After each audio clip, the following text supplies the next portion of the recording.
Pandit is the head of Ancient Studies at Sathi College of Vidyalaya Association.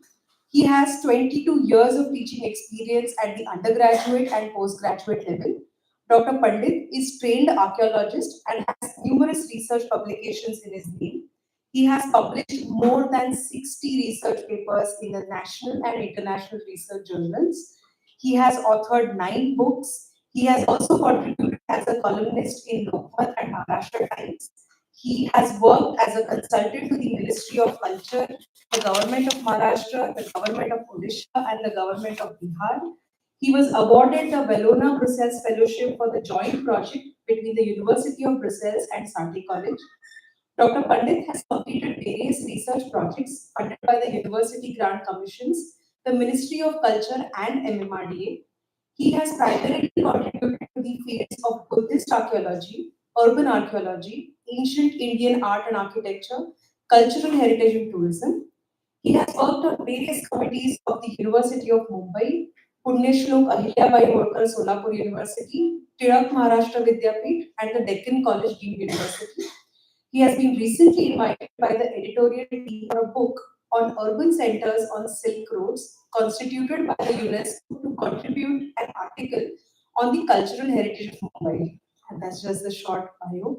We are truly, truly honored to have Dr. Suraj Pandit with us, inaugurating the event and commencing the exhibition.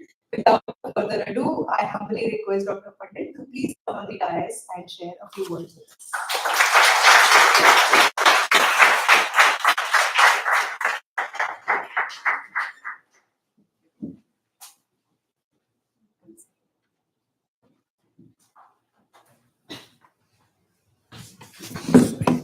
I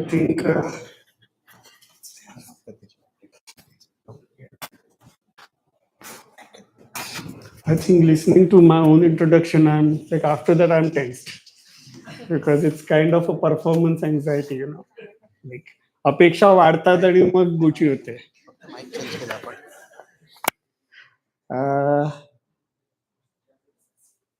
So I'll start with something which my students told me yesterday. So I called my couple of students and like Manas and Michael. ते टीचरचे दोघं favourite असतात ना नेहमी, तसे त्यांना बोलवलं. And then I said की see, this is the theme I need to give a lecture tomorrow, and you have to help me in preparing presentation. So sorry, yeah, just 5 slides. Yeah. So we discussed it for around 40-45 minutes, and these two kids looked at me, and in my own cabin they just looked at me and said, "Sir, एक request आहे." I said, "What?" एक slide वरती 5 मिनिटाच्या वर बोलू नका, मुलं कंटाळली असतील तिकडे. So I will try to restrict my speech to maybe to the 15-20 minutes, half an hour. But being a teacher for 22 years, problem आहे. बेल वाजल्याशिवाय खालती बसत नाही. So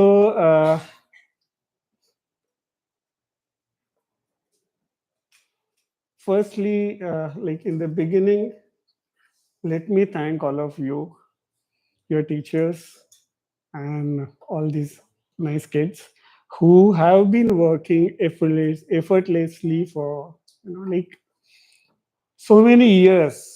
And like when I was experiencing that entire story of creation of deoolkathan, I felt, see, being a student of ancient Indian culture, I've been reading all these Sanskrit texts. I felt that I'm just listening to some narration coming from the traditional texts like Puranas, where people are coming together for a cause and they are contributing their bit and creating a new world, kind of. So let me first thank you, all of you here who have created this wonderful experience for me. I will not just say this is an exhibition because This is a different world altogether. Uh, I had thought that I will start my speech with Devebhyo Namaha or something like that, but uh, I just started. And which I wanted to talk to you is heritage, tangible and intangible. So then I think I should start with a different note instead of talking, instead of saying Devebhyo Namaha, because uh, the 10th mandal of Rigveda, there is a sukta where it is clearly stated that who was the creator of this universe, and were gods there before the creation of universe, and if they were there where they were, like kind of कहाँ थे वो, और वो नहीं थे तो who was the creator. And this is the 10th mandal of Rigveda. There is a sukta called Nasadiya Sukta. So I'll begin with that. Deoolkathan in real sense started somewhere around 80,000 years ago when there was a genetic mutation uh, happened somewhere in Homo sapiens. And then we started gossiping. See, why are we different as a human being? If you see the animal kingdom, there are monkeys, there are birds who can actually like, who can actually caution the other animals that there is a lion or tiger, somebody like some animal near water hole or water body kind of. But we are the only people, like we are the only animal in this universe who can say this in the absence of lion. And there is a reason for that. And this reason is that mutation, which has happened somewhere around 80,000 years ago. What is Deul? Deul is something we believe in, as our sir was talking about, which we really believe in as like a place, one place where our God lives. Absolutely, I'm not here to talk about philosophical discourses. What is God as narrated by Shankaracharya and blah, blah, blah. But it is again a perception because, as our sir said, he doesn't believe in going to temple every day. But he is not atheist. He believes in God, isn't it? And then he thinks that God has made him come back to the temple by making him work or by giving him a task of Deul Katha. I think this story begins somewhere around 80,000 years ago. I'm not saying that lion is not there. Lion is there. But in what form, we do not know. And that is how Deul Katha has begun for me. When I was looking at all these uh, displays over here, I had a question in my mind, what am I talking about? Because most of the things here are documented. So what you see is tangible and what you don't see is intangible. If you define tangible and intangible in that way, then there might be people in this world who do not see the Deul itself the way you see it. Because today when I go to Konkan, as sir was talking about, our principal sir, that the whole temple got destroyed and like ice cream cone type temples aa jate hai temple, like Konkan mein. And it's disheartening for sensitive people like us. That is what we claim. We are sensitive, isn't it? But for people who create those ice cream cone type temples, uh, that is a matter of pride. That is the matter of their question of existence. That is the matter of their life and death. पड़ोस वाले गांव में 50 लाख का निधि जमा हुआ है, हमको 60 लाख जमाना ही है, kind of, you know. Again, this story started 80,000 years before present. Because temple is the place which binds us together, which makes us realize what we are, where we are, and sometimes why we are. And I think when you talk about the ecosystem, architectural forms, mythology, that is what we are talking about. So you know what I'm going to talk about. And still I'm here talking to you. That is because I was part of that mutation which has happened 80,000 years before. Still, I have to say something. Uh, there is a text called Amar Kosh, I think dated to 11th century. There is a definition of God, or rather, there is a classification of God, which is given there, and they talk about there are 10 different types of gods. The godhood or God can be classified in 10 different categories. What are those categories? They said yakshas, apsaras, kinnaras, gandharvas, rakshasas, asuras. These are the different categories of gods. They include bhuta also. And when I came to this ninth category, bhuta, I was surprised to see how bhuta can be god. And then I realized, oh my god, all the nine categories can be seen in Konkan, living together in the vicinity of main temple in the village. And they have different names. They are known by different names. And interestingly enough, as you have rightly identified, they live like a family together. So this is such an old tradition which we are experiencing. And I think that is the connection between tangible and intangible cultural heritage, which I am going to talk now. So,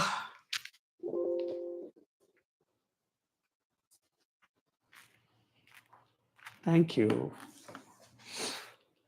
Uh, so, there are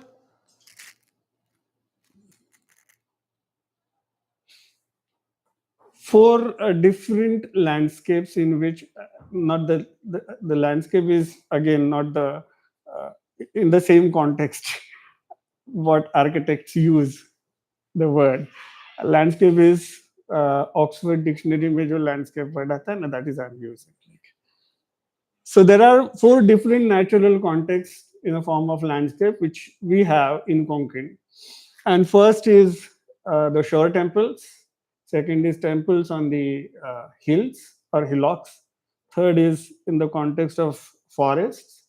And fourth is in the with reference to water bodies. This is the standard classification given of the temples in the Sahyadri Khanda of Skanda Puran. And that is what we see it happening in Konkan. Like obviously this text talks about Konkan itself. The text was written somewhere, the available version of the text is somewhere between 11th to 14th century. And they talk about examples also, like how a shore temple came into existence. Then there is a mythology associated with it. And then how the god and the sea are linked, as you have narrated in some of the panels over here. It is not just the association which makes that particular relation important. What makes this relation unique is the belief system, the perception which we have about it. So there is a forest and there is a temple. But simply if I name the forest as Devrai, the entire perception changes. So if there is a temple with reference to Devrai, then the relation between Devrai and temple is pursued in a totally different way. And I think that is how our ancestors have understood the relationship between the man and nature.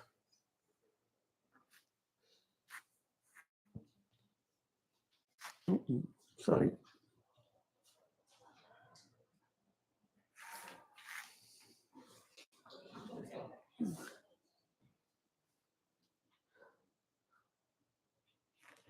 Is it?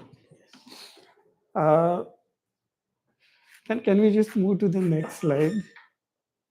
Yeah. Thank- Sorry.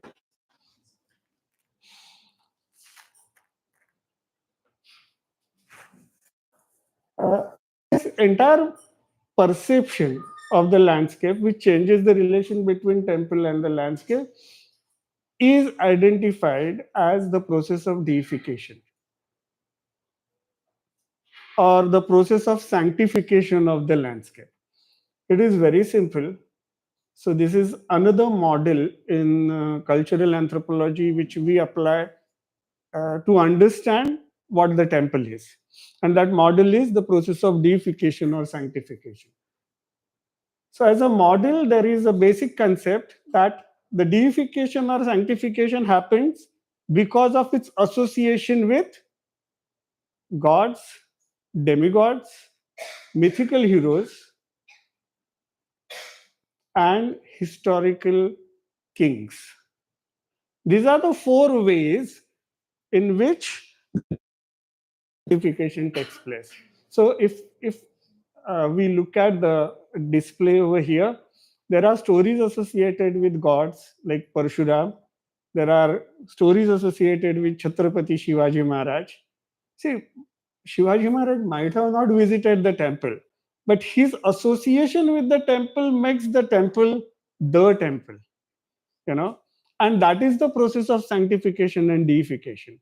Because Chhatrapati Shivaji Maharaj himself is considered as the incarnation of Lord Shiva in Maharashtra.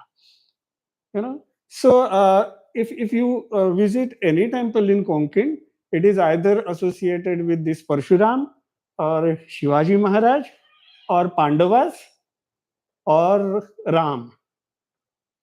And that is to indicate that this is a sacred place. This is uh, an important deity, and deity came into existence because of the visit of so and so person who is or she is very important in cultural narratives in a way.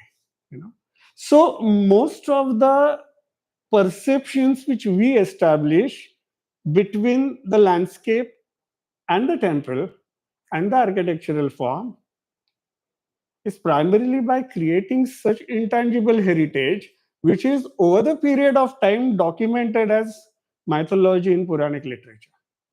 So it is generation to generation handed over to families, like from one generation to another, and gradually at one point it is codified, and the text gets associated with the temple, and that is how the Sthala Mahatmyas in Konkan came into existence. Again, I will skip this. And that is how sacred geography came into existence. So, why?